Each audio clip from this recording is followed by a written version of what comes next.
ရဲ့ကိုပိုင်တုတ်ချောင်းကလေးနဲ့ဥဆောင်သွားတယ်ဆိုတော့တယ်သူ့ကိုပိုင်တုတ်ချောင်းဖျက်ခံပေးတာမဟုတ်ဘူးသူပိုင်ထားတဲ့ဟာလေး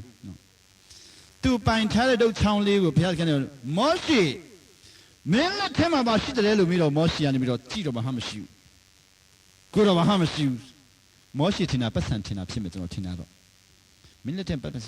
လူတွေကပါရှိတယ်လို့မြင်ပတ်စံပဲမြင်တဲ့တတိရတယ်ကျွန်တော်လည်းပတ်စံပဲတတိရတယ်ကျွန်တော်ဇနီးနဲ့စကားပြောတော့ကျွန်တော်ချစ်လို့ပြောလိုက်တော့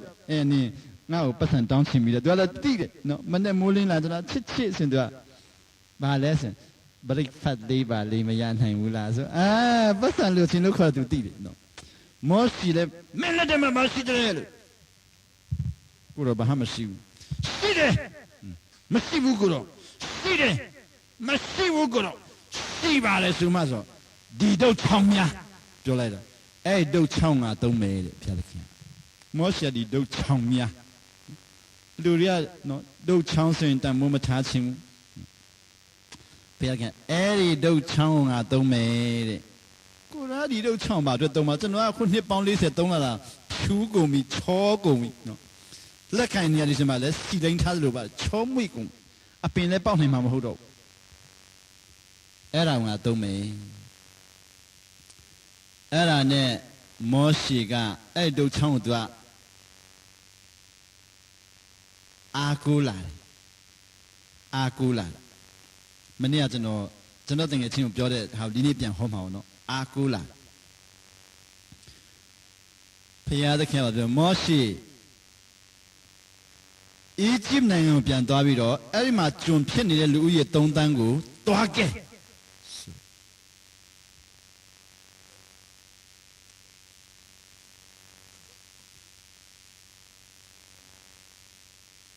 တွားခဲ့ဆိုတော့ဟာအဲ့ဒါဆိုရင်တော့သူကပတ်စံများကြီးပို့တော့မယ်ဘုရားသခင်ကစဉ်းစားကြည့်တယ်သူကဟုတ်ပြီအကြောင်းမြင်ကိုတော့ကျွန်တော်မှပတ်စံမလှုပ်ရှားတတ်ဘူးပတ်စံအင်အားမရှိဘူးပညာမရှိဘူးကျွန်တော်မှဘာမှမရှိဘူးအတုံးမကျဘူးကျွန်တော်ကဲနိုင်မှာမဟုတ်ဘူးပြောလိုက်ဒါမှကျန်းစာကကျွန်တော်ဖတ်လိုက်ဟုတ်ဆရာချင်းမြင်လာတဲ့ဆရာတက်တိခန္ဓာသဘောကျတယ်လူတွေကအဲ့ဒါကိုလေတရားပြန်ဟောတဲ့ခါမောရှေကစကားမပြောတတ်ဘူးတဲ့သူတို့ပြန်ပြောတယ်အဲ့ဒါမမှန်ဘူးမောရှေကသူကနော်ညံလှည့်လိုက်တာတမန်တော်အခန်းကြီး9မှာကြည့်ပါလားမောရှေကဘာပေါ်မှာစကားပြောတတ်ဆုံးတယ်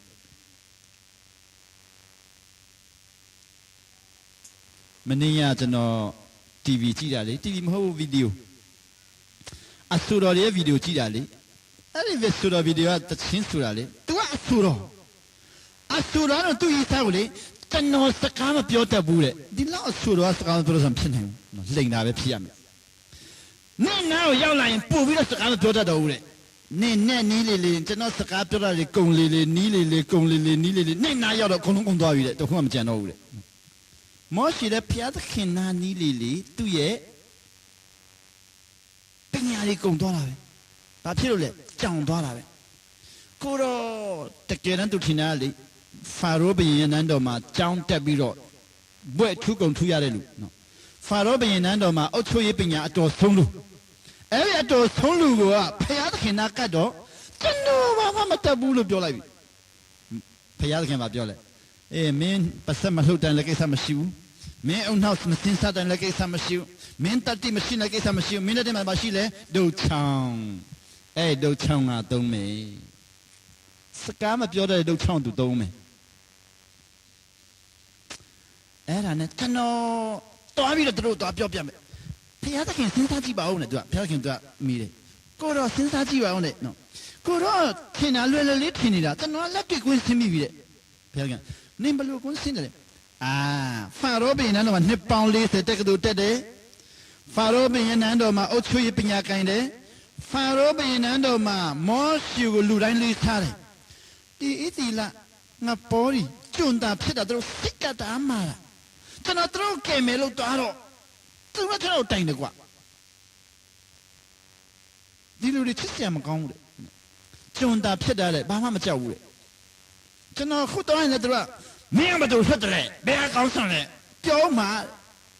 မင်းလက်ထက်မှာပါရှိလဲဒုတ်ချောင်းအဲ့ဒါငါသုံးမယ် မောရှိကတခုပြီးတခုပြောတယ်ကိုတော့အဲ့လိုဆိုရင်နော်တို့ကျွန်တော်သွားပြောတယ်ဟုတ်ပြီကိုတော့တို့ကျွန်တော်ယုံတဲ့ထောင်းနောက်တစ်ခါဒုတိယအဆင့်ဘာလဲဖာရောဘုရင်ကကောင်းမာတာတကဘာလုံးမှာသူလောက်ကောင်းမာတာတယောက်မှမကြံတော့ကဘာမှာကောင်းမှဆုံးတယ်ကျွန်တော်တို့တော်တော်တခါတည်းကျွန်တော်ကောင်းထုပြီးတော့တတ်မှာမင်းလက်ထဲမှာပါရှိတဲ့ဒုတ်ချောင်းအဲ့ဒါငါသုံးမယ်ဘုရားခင်မောရှိနဲ့နော်ချစ်စရာတိတ်ကောင်းတယ်အဲ့လိုဆိုရင်ကျွန်တော်သူ့ကိုပြောပြီးပြီတဲ့သူကမလှုပ်ဘူးဆိုပါတော့တဲ့နောက်ကလည်းစစ်သားတွေနဲ့လိုက်လာလို့ရှိရင်ကျွန်တော်တို့ကဆဲလဲမရှိဘူးတန်လဲလဲမရှိဘူးနွားလဲလဲမရှိဘူးမြင်းလဲလဲမရှိဘူးတနတ်လဲမရှိဘူးဓာတ်လဲမရှိဘူးနောက်ပြီးတော့စစ်တီကာကွယ်တဲ့အုပ်ထုပ်လဲမရှိဘူးဘရင်နော်အဝတ်ထားလဲမရှိဘူး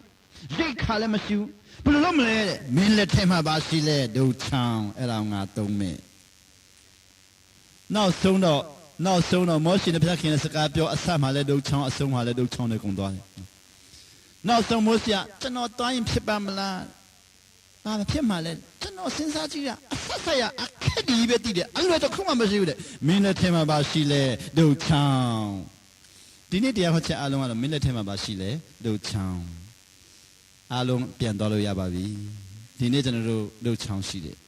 ကျွန်တော်လက်ထဲမှာပါရှိလဲကျန်းစာအိုး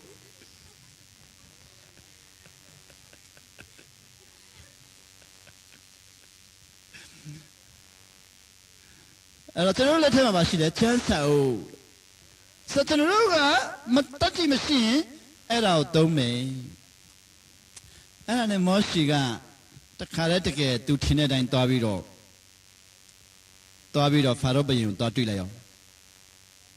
အဲ့လိုလည်းမဟုတ်ဘူးဗျကျန်းစာသွားမတွေ့သေးဘူးတဲ့သူကတခါတည်းတောင်ပေါ်မှာလေအဲ့ဒီတူနာမှာထိုင်ပြီးတော့ညင်းနေတယ်သူကစဉ်းစားနေတယ်ဟုတ်ပါမလားဒီဒုတ်ချောင်းကငါ့ကိုကယ်မယ်ဆိုတော့ငါနှစ်ပေါင်း40သူ့ကိုကင်တာငါ့ကိုတခါမှကယ်မို့တိုးရိုက်ဖို့တော့ပဲကောင်းတယ်တခါလေတိုးရိုက်တော့လေတိုးတွေထွက်ပြေးတာပဲတခါလေတစ်ရွက်တွေကရိုက်ဘောင်းမြည်ဒါပဲကောင်းတယ်ဒီဒုတ်ချောင်းငါ့ကိုကယ်မယ်ဆိုတော့ဟုတ်ပါမလားဖယားသခင်ကမောရှိကောင်းမာလိုက်တာ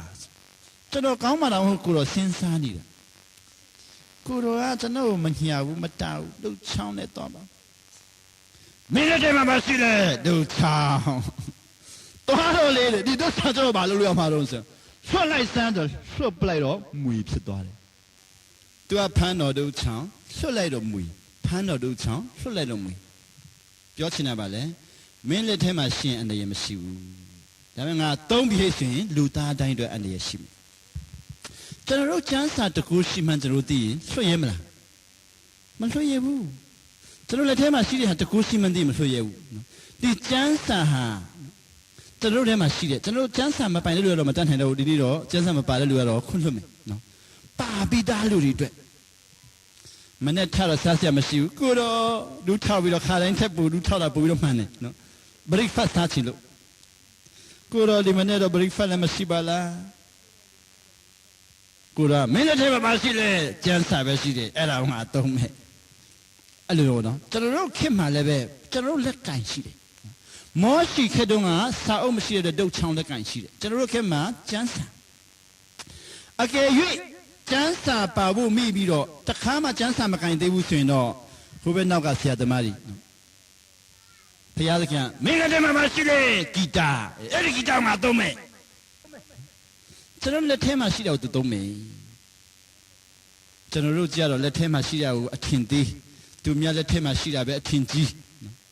ကိုလက်ထဲမှာရှိတာကိုအထင်သေးသူများလက်ထဲမှာရှိတာပဲအထင်ကြီးကိုပိုင်တဲ့ဟာကိုအထင်သေးသူများပိုင်တဲ့ဟာပဲအထင်ကြီးကိုဘုရားခင်ချစ်မှန်းမသိသူများကိုချစ်မှန်းမသိမနေ့ကလာတဲ့လူကကျွန်တော်ခင်ဗျားတို့ဘုရားခင်တအားချစ်တယ်ဘာလို့ကျွန်တော်မချစ်တယ်လဲတဲ့ကျွန်တော်ပြောထာဝရဘုရားဒီလောကသားများကိုအလွန်ချစ်သောကြောင့်မိမိရဲ့အသက်ကိုယ်တော်ပေးသွားတယ်ငွေဟာချစ်ချင်းမေတ္တာကိုပြတဲ့အရာမဟုတ်ဘူးငွေဟာချစ်ချင်းမေတ္တာကိုကိုးစားပြုတဲ့အရာလည်းမဟုတ်ဘူးချစ်ချင်းမေတ္တာဆိုတာမိမိရဲ့လက်ထဲမှာရှိတဲ့အရာကိုဘုရားကအသုံးပြုတယ်ထို့ကြောင့်တဲ့မောရှိတကယ်သွားတဲ့ခါမှာ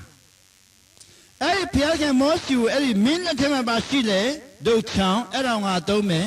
အဲ့ဒီစတွေ့တဲ့နေ့အဲ့ဒီဒုတ်ချောင်းပြောတဲ့နေ့ကဆက်ပြီးတော့မောရှိနှစ်ပေါင်း40ယော်ဒန်မြစ်ကမ်းရောက်တဲ့အထိနှစ်ပေါင်း40တွေမှာဘုရားခင်အဲ့ဒီမောရှိကိုအဲ့ဒီဒုတ်ချောင်းပဲပေးတယ်ကျွန်တော်ဘာမှမပေးဘူးကျွန်တော်ကျမ်းစာကိုအခုဖတ်လာတဲ့ခါမှာကျွန်တော်ကတော့ဒီနေ့တော့မပြောတော့ပါဘူးကျမ်းစာဘယ်နှကောက်ဖတ်တယ်ဆိုတော့မပြောရတော့ရှက်သွားတယ်လိန်တာတအားများလို့နှစ်ပေါင်း40တွေမှာဘုရားခင်ကမောရှိကိုအဲ့ဒီဒုတ်ချောင်းပေးတယ်ကျွန်တော်ဘာမှမပေးဘူးအဲ့တော့ပြဿနာကြုံတိုင်းဘုရားသခင်မင်းလက်ထဲမှာပါရှိလေဒုတ်ချောင်းအဲ့ဒါကိုဒုတ်ချောင်းပဲတုံးခိုင်းတယ်ဖာရောဘုရင်ကိုသွားရင်ဆိုင်တဲ့အခါမှာဖာရောဘုရင်ကခေါင်းမာလွန်းတဲ့အတွက်ဒုတ်ချောင်းကို10 ခါတုံးရတယ်10 ခါတုံးရတယ်မင်းလက်ထဲမှာရှိလေဒုတ်ချောင်းလွှတ်ပလိုက်စမ်းမွေဖြစ်တယ်ဖာရောဘုရင်ကသူ့ရဲ့ပညာရှင်တွေခေါ်တယ်လာကြမင်းတို့မွေမင်းတို့လည်းမွေလုတ်လိုက်အဲ့လူလည်းမွေလုတ်ကြတယ်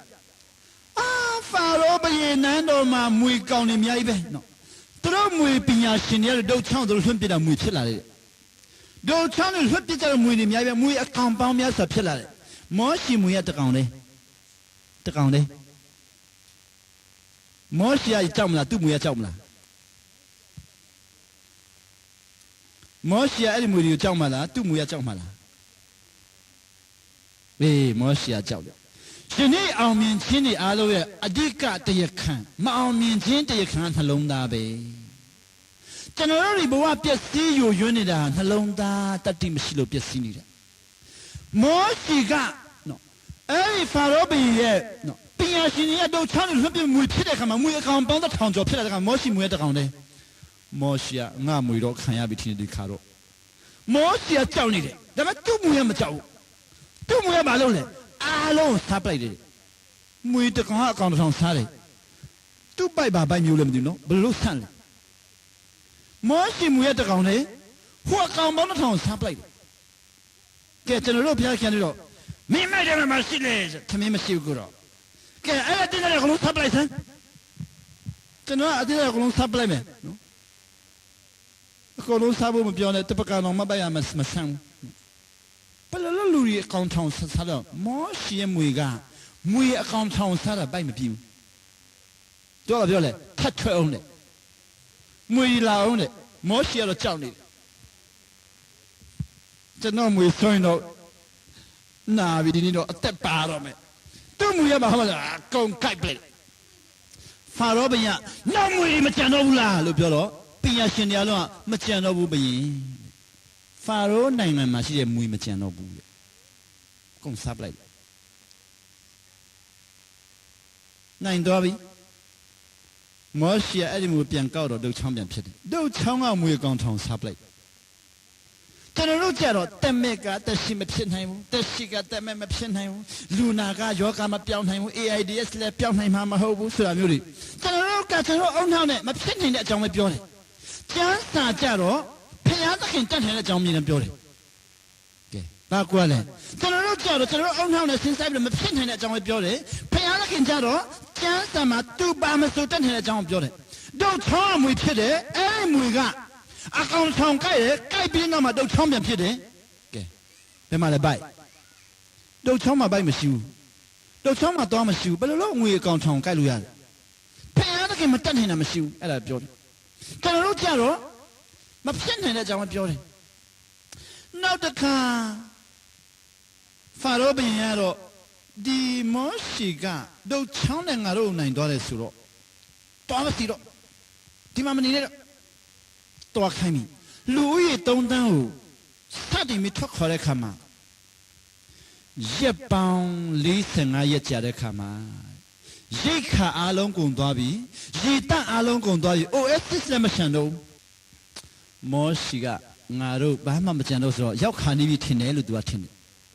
ဘယ်ဟုတ်မလဲဖျားသခင်အပွားနေပြောမင်းတို့နှစ်ပေါင်း40ကြာမယ်ကုတော်ရှင်သူစတော့ပြောတော့ရက်40ပဲကြာမယ်လို့ပြောတယ်အခု45ရက်ကြာတယ်9ရက်တောင်ကျော်သွားပြီအခုမှနှစ်ပေါင်း40ကြာမယ်ကျွန်တော်ဒါဖြစ်တော့နှုတ်ထွက်ပလိုက်ကိုတော့ကျွန်တော်မဖြုတ်ချင်တဲ့နေကိုယ့်ကိုထုတ်ပလိုက်တချို့လူတွေကပါလေ3ရက်လောက်နော်လက်ကမရတော့ဘူးဆိုရင်ပါလေ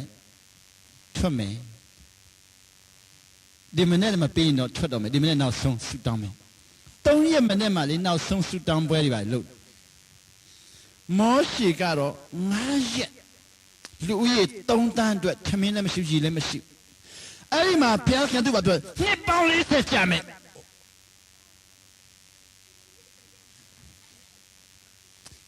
ကျွန်တော်တို့ဆိုရင်တတ်လိုက်တော့အဲ့လောက်တော့ဆွမ်းကြည့်တော့ကျွန်တော်ဘာလို့တက်ရှင်ခိုင်းလဲကျွန်တော်ဖေဘာလို့တက်ရှင်လဲကျွန်တော်မိဘာလို့ပြတယ်အမေရဲ့ဖေဘာလို့ညာကြတယ်အမေရဲ့ဖေမညာရင်ကျွန်တော်လူဖြစ်လာမှာမဟုတ်အဖေရဲ့ရေးသားရှိလို့အမေရဲ့ရေးသားရှိလို့ကျွန်တော်လူဖြစ်လာနှောင်တက်ရလိုက်တာအဖေနဲ့မေညာတာကိုမှသွားပြီးတော့အပြစ်တင်လိုက်သေးတယ်ကျွန်တော်ဖေရဲ့ရေးသားထားလို့စာမျိုးတွေနော်ဖေရတဲ့ခင်လက်ဆောင်ကျွန်တော်တို့အကုန်လုံးပြစ်မှားတယ်တချို့တွေကပြောတယ်ဒီမနေ့ပတ်စံမရှိတာ3 မိနစ်လောက်ကြာတဲ့ခါတူထောက်ပြီးတော့အဖေနဲ့မိသားမညာခင်ကျွန်တော်လူဖြစ်လာမှာမဟုတ်အခုတော့အဖေနဲ့မညာလို့လူဖြစ်လာဒါမှမဟုတ်အဖေနဲ့မညာတာကိစ္စမရှိကျွန်တော်မမွေးခင်မှာအဖေတင်ပြီးရောအကေအဲ့လိုလည်းမအဖေမတင်ကျွန်တော်မွေးလဲဆိုအမေကကိုယ်နဲ့တင်လဲပြီးရောကျွန်တော်လာမှာမဟုတ်အခုတော့အမေကကျွန်တော်မွေးတော့လောကကြီးမှာမျက်နှာငယ်တဲ့ဘဝမှာ3 ရက်တောင်လာထားပြီအသက်မွန်တင်တော့ရောက်လာတဲ့ကန်ဆူမှုမောင်မိဘူးတိုက်စရာအင်ဂျီလည်းမလို့တော့ဆရာဝင်းမင်းတို့ထီလုံးနဲ့တော့ဒီမနေ့တက်ခံချက်တို့ထီလုံးနဲ့ကျွန်တော်ဘဝနဲ့သူ့ဘဝနဲ့ထပ်တူထပ်မြတ်တဖြည်းဖြည်းနဲ့ရောက်လာကျွန်တော်အခုနှစ်ပေါင်း40ဖြတ်တန်းဆိုတော့သူအခုတလဖြတ်လာနောက်ကလိုက်လိုက်မင်းလည်းမရှိလေကျန်စာအုပ်မောရှိအဲ့ဒီချိန်မှာမောရှိဘာပြောဆိုခမရတို့ရေးစားတာဆိုတော့သိတာပဲပြောတယ်ဟိုလူတွေကရေး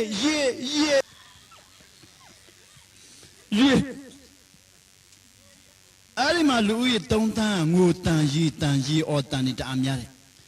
မောရှိခမရတို့မပြောနဲ့ကျင်တော်တော်ကြီးမတော်သေးဘူးဖျားစကချစ်ဆုံးတော်တော်မတော်သေးဘူးခမရတို့တိတ်ချစ်ဟာမဟုတ်နောက်မှတော့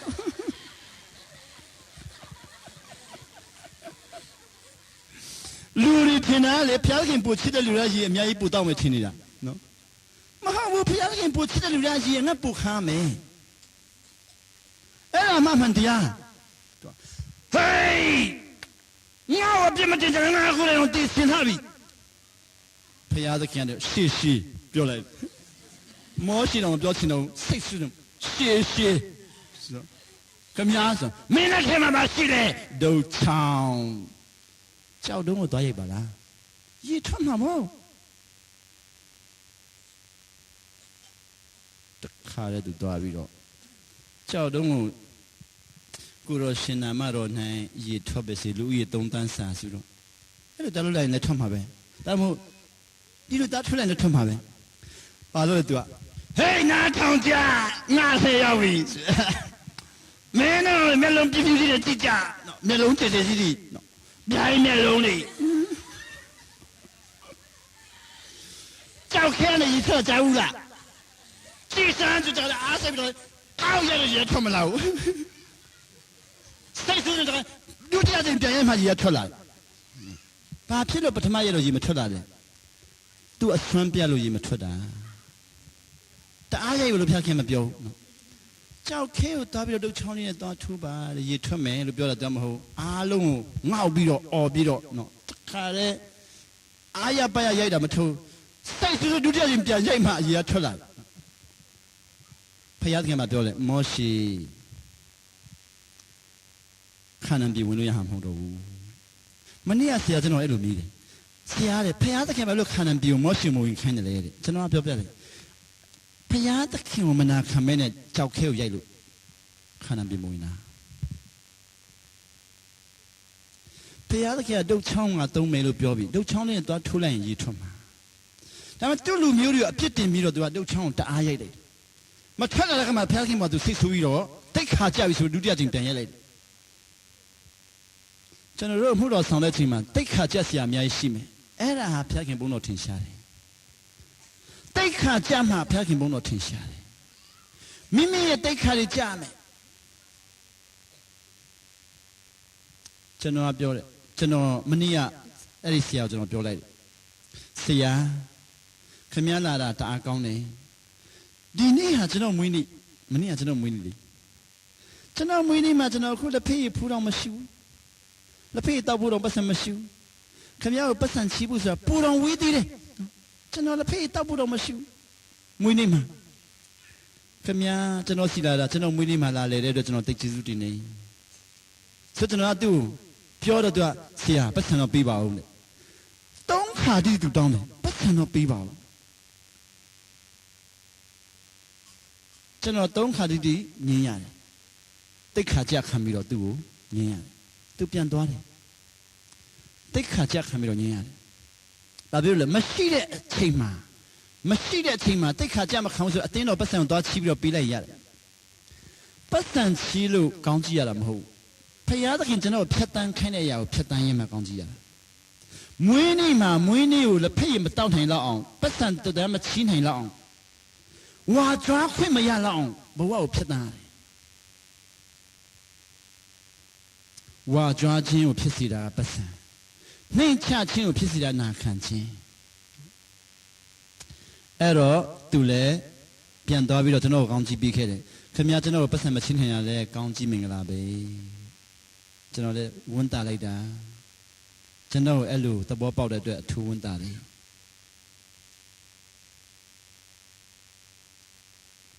မောရှိအဲ့ကြောက်ခဲကိုသူနှစ်ခါရဲ့လို့ရေထွက်တယ်မဟုတ်ဘူးတဲ့မောရှိကြောက်ခဲကိုအကျင့်တရားရဲ့နဲ့ရေထွက်မှာမဟုတ်ဘူး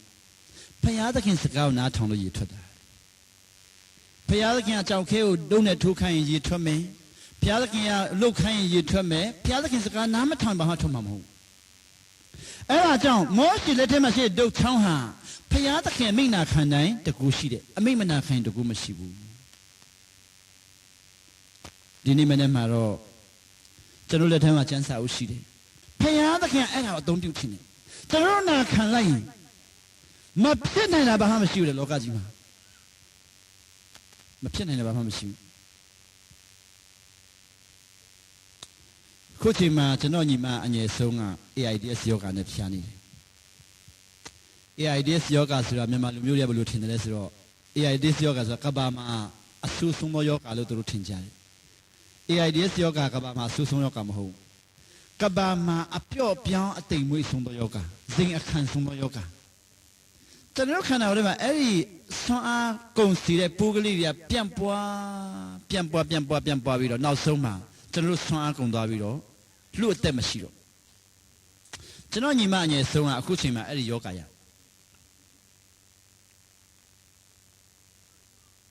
ကျွန်တော်သူ့ကိုပြောပြတယ်ယောဂပျောက်ဖို့အရေးမကြီးဘူးယောဂပျောက်เสียလည်းမလို့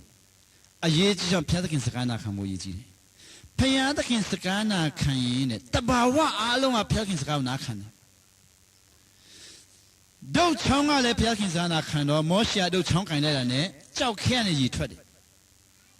မောရှေဒုတ်ချောင်းလည်းခြေတော့မရှိဘူးအုံနောက်မရှိဘူးစကားမပြောတော့ဘူးကြောက်ခဲလည်းခြေတော့မရှိဘူးအုံနောက်မရှိစကားမပြောတော့ဘူးဒါပေမဲ့ဘုရားသခင်စကားကိုနာခံတဲ့ကြောက်ခဲနဲ့ဒုတ်ချောင်းကရေထွက်စီတယ်အဲ့ဒီဟာဣသရေလမျိုးတွေတက်ဆန်းရဖြစ်သွားတယ်သူတို့တောက်လိုက်တော့အသက်ရှင်တယ်ဘုရားသခင်စကားနာခံရင်မပြောင်းနိုင်တဲ့ယောဂလည်းဘာမှမရှိဘူးဘုရားသခင်စကားနာခံရင်မအောင်မြင်နိုင်တဲ့ဆုံးရှုံးမှုလည်းဘာမှမရှိဘူးဘုရားသခင်စကားနာခံရင်မကြော်လွှားနိုင်တဲ့တိုင်းလည်းဘာမှမရှိဘူးယနေ့ကဘာမှာကြောက်စရာအကောင်းဆုံးဟာလူမျိုးရေးတဲ့ကဘာသမိုင်းပညာရှင်များရေးတယ်ကဘာမှာကြောက်စရာအကောင်းဆုံးဟာလူမျိုးရေးတဲ့လူမျိုးရေးဟာလူသားပေါင်းအသက်ပေါင်းများစွာတပ်ဖြစ်တယ်အဲ့လူမျိုးရေးဆိုတဲ့တိုင်းကိုကြော်လွှားဖို့ကဘာမှာအခက်ဆုံးတဲ့ငါလူမျိုးလာမထီးနဲ့အသက်ပေးမယ်ချင်းလာမထီးနဲ့အသက်ပေးမယ်လူမျိုးရေးဟာအသက်ကိုတောင်ရင်းနိုင်တယ်ဒါမဲ့ဖယားသခင်စကားနာခံရင်ချင်းမရှိတော့ခုကျွန်တော်ချင်းမရှိတော့ဖယားသခင်စကားနာခံလိုက်တာလည်းချင်းဆိုမရှိတော့အခုချင်းတဲ့ဗမာနဲ့ရံဖြစ်ရင်ကျွန်တော်ကဘာသူ့မှမပါဘူးပရိသတ်ပဲလုပ်မယ်ချခိုင်းမယ်တို့ကျွန်တော်ဘာဖြစ်လို့ချခိုင်းရလို့ဖယားသခင်မနာခံတဲ့လူချနာခံတဲ့လူထွက်ပြောမယ်နော်အဲ့ရံပွဲနဲ့ထွက်ခိုင်းမယ် ဖယားသခင်စကားနာခံလိုက်ရင်လူမျိုးရေးဆိုတာမရှိတော့လောကသားအလို့ညီကိုလူမျိုးရေးရှိတာနဲ့ညီကိုဆိုတာမရှိတော့လူမျိုးရေးဟာကဘာမှာအစိတ်အပြင်းဆုံးတရုတ်ကားကိုကြည့်ပါလား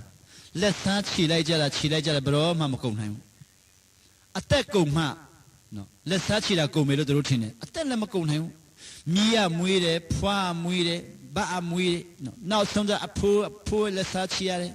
အဘလက်စားခြေရတယ်ဆွေမျိုးလက်စားခြေရတယ်ဟန်လူမျိုးလေးစားမြုံလူမျိုးလေးစားမျိုးပြုံးလူမျိုးလက်စားခြေစရာအများကြီးပဲကဘာမှာကြောက်စရာကောင်းဆုံးလူမျိုးကြီးဒါပေမဲ့ဖယားသခင်စကားနာထောင်ရင်လူမျိုးကြီးဆိုတာလွယ်လွယ်လေးနဲ့အောင်မြင်သွားတယ်ကဘာမှာကြောက်စရာကောင်းဆုံးငွေတဲ့ငွေကိုမြင်လူဟာအသက်ပေးရတယ်တင်းဥစ္စာတော်မှသူ့မိမနဲ့ငွေလူကြတာသူ့မိမဘိုက်ကိုကန်တာလေရွှေကုန်နိုင်မှာလေတခုရန်ကုန်မှာအခုလက်ရှိအရင်ဘက်ကယောက်ျားနဲ့မိန်းမနဲ့ငွေလူကြတာတဲ့မိန်းမကငွေကိုကင်လိုက်တာမလွတ်တော့ဘူးယောက်ျားဆွဲတော့ပြဲခါနေတယ်ပြဲခါနေတော့ယောက်ျားသူမလွတ်ရင်တော့ပြဲမယ်ဆိုတော့ငွေတရွတ်ကအပြဲမခံလို့မိန်းမဘိုက်ကိုကန်လိုက်တာမိန်းမနိဗ္ဗာန်ရောက်ခါနေစိတ်ခမ်းရောက်သွားတယ်ငွေဟာကြောက်စရာကောင်းဆုံးလင်မယားတော့ခွဲပြစ်နိုင်တယ်ညီအကိုလည်းခွဲနိုင်တယ်သားသမီးနဲ့မိဘလည်းခွဲနိုင်တယ်ငွေကမခွဲနိုင်တဲ့အရာဘာမှမရှိဘူးလူတင်တဲ့လူရှင်တော့ခွဲနိုင်တယ်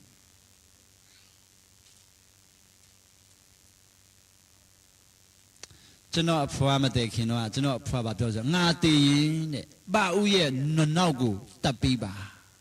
အဖွားကျွန်တော်ရဲ့နောက်ကိုတောင်းဆိုတယ်ကျွန်တော်အဖွားတကယ်တည်ပြီးတော့သူတည်ပြီးနောက်မှာအဖွားရဲ့ဂတိတော်အတိုင်းပါဦးရဲ့နောက်ကိုတတ်ဖို့ရန်တို့စစ်စင်တဲ့အခါမှာကျွန်တော်ညီရနေပြီးတော့ကျွန်တော်နောက်ကိုသွားကြည့်တော့ခလေးမွေးနေတယ်တအားချစ်စရာကောင်းတယ်အစားထိုးပလိုက်တချမ်းနောက်နဲ့ကျွန်တော်ရဲ့နောက်ကိုကျွန်တော်ညီရနေပြီးတော့ယူလိုက်ပြီးတော့သူ့ခလေးနဲ့သူ့သားနဲ့သူ့အမေနဲ့သူ့အဖွားနဲ့အကုန်လုံးယူလိုက်ပြီးတော့တချမ်းနောက်အဆုပ်ပလို့သွားတတ်ပေးလိုက်အဖွားကနော်သူ့ဝိညာဉ်နဲ့လာပြီးတော့ကြည့်တဲ့ခါမှာကျွန်တော်တော့မဟုတ်တော့ဘူးနောက်မဟုတ်တော့လက်မခံဘူးတဲ့ဖွားနေပြီးတော့လက်မခံတော့ဘာလို့လဲကျွန်တော်ညီနောက်တွေအားလုံးသွားတိတ်ခိုင်းပလိုက်တကောင်ပြီးတကောင်တည်တယ်နာလိုက်တဲ့ဖြစ်ချင်းအဖွားတော်မှနောက်ကိုဆွဲလန်းနေလေအချင်းသူဒီဖယားသခင်စကားကိုနားမထောင်ရင်ဆွဲလန်းစရာတအားများတယ်လောကပစ္စည်းကိုဆွဲလန်းမယ်တိုက်ပုံအင်ဂျီကိုဆွဲလန်းမယ်ချင်းလူမျိုးကိုဆွဲလန်းမယ်လောက်တူးလူမျိုးကိုဆွဲလန်းမယ်အာဒီဒီဆွဲလန်းတဲ့လူလည်းရှိမယ်ကဘာမချီပမာပြီးဆွဲလန်းတဲ့လူလည်းရှိမယ်မိဘကိုဆွဲလန်းတဲ့လူရှိမယ်ကချင်တုံးရင်ဆွဲလန်းတဲ့လူရှိမယ်ကရင်တုံးရင်ကဆွဲလန်းတဲ့လူရှိမယ်ကချင်ကျင်းဖော့ကဆွဲလန်းတဲ့လူရှိမယ်ကြောင်လိုက်ရွံ့ဆွဲလန်းတဲ့လူရှိမယ်ဆွဲလန်းစရာတအားများတယ်အဆွဲလန်းဟူသည်များအားလုံးရဲ့အရင်မြစ်ကဖယားသခင်ကိုသဘောမပေါက်ခြင်းမိမွေးလာတော့ဘာမှပါမလာဘူးဆိုတာမသိလိုက်ဘူးမွေးလာတော့ဘာမှပါမလာဘူးကြီးလာတော့ဘာမှပါမလာဘူးမိဘအတိုင်းဝမ်းကတွင်တင်လိုက်တဲ့အပြစ်ကအုံနောက်ထဲဝင်သွားတယ်ဘာတွင်တင်တဲ့အပြစ်လဲဖယားသခင်မြစ်တာနေရာမှာလူမျိုးရေးစားထိုးလိုက်တာမျိုးချစ်စိတ်ဖယားသခင်မြစ်တာနေရာဆွေမျိုးရေးစားထိုးလိုက်တာဆွေမျိုးချစ်စိတ်ဖယားသခင်မြစ်တာနေရာမှာလူမျိုးရေးစားထိုးလိုက်တာလူမျိုးချစ်စိတ်ဖယားသခင်မြစ်တာနေရာမှာငွေကြေးစားထိုးလိုက်တာပစ္စည်းဥစ္စာမမောစိတ်နောက်ဆုံးတဲ့လူတွေကတက်တန်းကုန်ဆုံးလာတော့ဗာလဲပစ္စည်းဆောင်ဥစ္စာဆောင်တောင်ဆောင်နဲ့မြေဆောင်နဲ့ဥက္ကစားတဆောင်နဲ့ရုပ်ခစိုးတွေပြဖြစ်လာဖယားသခင်နဲ့မတွေ့နိုင်တော့မောရှေနေ့လက်ထဲမှာပါရှိလေဒုတ်ချောင်းပဲရှိတယ်ဖယားသခင်ကပြောလဲအဲ့ဒုတ်ချောင်းပဲငါသုံးပါအာဗြဟံကြတော့ဖယားခင်ကအာဗြဟံကိုတော့အရှိဘက်ကိုကြည့်တယ်ညာဘက်လဲနောက်ဘက်လဲဘယ်လဲဘာတွေ့တယ်လဲအာဗြဟံကိုတော့တွေ့တာဘာဟာသိမရှိဘူး6ကနေနဲ့မြေပဲတွေ့တယ်အဲ့ဒါကိုမင်းငါပြီးမယ်လူတွေက6ကနေနဲ့မြေတွေရရင်လေစိတ်တက်ကြလုံးလို့Lord လော့ကြတော့ဖျားခင်လော့ကြည့်လို့မပြောလော့ကြသူဟာသူကြည့်တယ်ကြည့်လိုက်တော့ဗာတွေ့တယ်စိန်လန်းသူပြီးဖျားခင်ခြံကြီးကိုသွားတွေ့တယ်ဟုတ်လည်းမဟုတ်ပဲနဲ့စောတုံနဲ့ကမောရစိန်လန်းသူပြေးပြီးတော့နွားတွေဝဖြိုးတဲ့တိုးတွေဝဖြိုးတဲ့လူတွေလည်းထောင်ထောင်မောင်းမောင်းကြီးတွေနော်ထောင်ထောင်မောင်းမောင်းကြီးဆိုရင်တော့ဒါပါလေတေးချပြီနော်ငွေအများကြီးပိုင်တာဖြစ်မယ်သူသွားနေတဲ့ခါကျတော့မီးနဲ့ဆေးခံရတယ်သူပါခါနေနေနော်သူမပါတော့မှတော်သေးတယ်မနဲ့စောစောလေးနိုင်မှထွက်ခိုင်းတယ်ဖျက်ကြဟေးလောဇလီတဲ့နဲ့တမီးနဲ့တားနဲ့ခေါ်မနဲ့လေးနိုင်မှမြန်မြန်ထွက်မိုးလေးမီးနဲ့ရှုတော့မယ်မနာခိုင်သူလည်းပါသွားမှာသူတို့ထွက်သွားတော့လွတ်သွားတယ်လွတ်သွားမျက်စိနဲ့ရှာတဲ့အရာတွေကကျွန်တော်တို့ဒုက္ခပေးတယ်နာခံခြင်းနဲ့သွားမှာပဲကောင်းကြီးရနှလုံးသားဟာကဘာပေါ်မှာအစွမ်းကြီးဆုံးအဲ့ဒီအစွမ်းကြီးဆုံးနှလုံးသားကိုဘုရားခင်ကိုနာခံလိုက်ကြောက်เสียဘာမှမလို့တော့လောကကြီးဟာကြောက်เสียဘာမှမရှိဘူးနှလုံးသားကိုသာကြောက်เสียကောင်းတယ်ဒီနှလုံးသားစိတ်တက်ကြက်သွားရင်လူကအကုန်လုံးရှုံးပြီဒီနှလုံးသားတတိရှိလိုက်ရင်အကုန်လုံးနိုင်ပြီဒီနှလုံးသားတတိရှိဖို့လည်းမဖြစ်နိုင်ပါဘူးလေဘုရားသခင်နိုင်တာဖြစ်နိုင်တယ်အခုကျွန်တော်တို့အသိတော်စကားနဲ့ပြောမယ်ဆိုရင်တန်ရှင်သောဝိညာဉ်တော်၌တည်လို့ရှိရင်မဖြစ်နိုင်တာဘာမှမရှိဘူးရောက်တိုင်းဘုရားရှင်ကောင်းချီးပေးပါစေ